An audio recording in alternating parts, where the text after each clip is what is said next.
जर आपल्याला जर आपली स्किल वाढवायची असेल तर मला वाटते की तुम्ही येणाऱ्या काळामध्ये अशा स्किलवर इन्व्हेस्टमेंट करा, स्वतःवरती इन्व्हेस्टमेंट करा की त्याचा ROI म्हणजे रिटर्न ऑफ इन्व्हेस्टमेंट हा जास्त असला पाहिजे. जसं की फ्रीलान्सिंग झालं.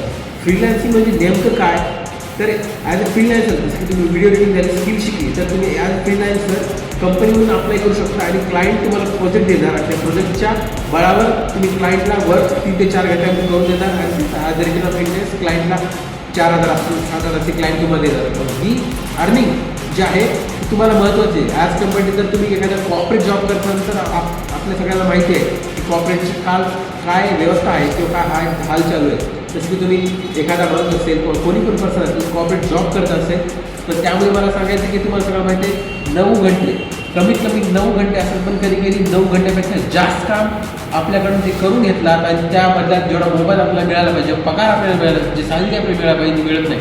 त्यामुळे मला असं वाटतं स्किल आपण आपल्या स्किलवरती काम केलं पाहिजे, आपल्या स्किल डेव्हलप केल्या पाहिजे आणि येणाऱ्या काळामध्ये त्या स्किलच्या जोरावर आपल्या मार्केटमध्ये आपली व्हॅल्यू परत ब्रँड क्रिएट करता आला पाहिजे आणि त्याच्या बळावर आपल्याला आपला बिझनेस असो स्वतः स्किल असो डेव्हलप करता आले पाहिजे. म्हणून म्हणतो आज तुम्हाला इन्व्हेस्टमेंट करणं किती महत्त्वाचं आहे, कारण आपल्या स्कूलवरती कॉलेजवरती आपण एका लाखोनी एवढी इन्व्हेस्टमेंट केलेली आहे. त्याचा रिटर्न ऑफ इन्व्हेस्टमेंट रिटर्न काय आहे काय तर सध्याला काहीच नाही. कारण का तर परत कॉलेजमध्ये अभ्यास करा, स्कूलमध्ये अभ्यास करा, परत आपल्या जॉबसाठी बाहेर जावं लागणार. दुसऱ्याकडे जॉब मागणं आहे तर मला म्हणणं की जॉब मागण्यापेक्षा जॉब देणारे बना. असं तुम्ही केव्हा म्हणू शकता तेव्हाच जर तुम्ही तुमच्या स्किलवरती काम करसाल आणि त्या स्किलची व्हॅल्यू मार्केटमध्ये डिमांडेड असेल त्याच वेळेस. तर मित्रांनो आजच तुमच्या स्किलवरती तुम्ही इन्व्हेस्ट करा, कारण आज जी तुमची इन्व्हेस्ट असेल ते येणाऱ्या काळामध्ये तुम्हाला तुमची ग्रोथ जी आहे ती ग्रोथची पोटेन्शियल आहे ती कुठं नेऊन ठेवेल हे तुम्हाला सुद्धा माहिती नाही.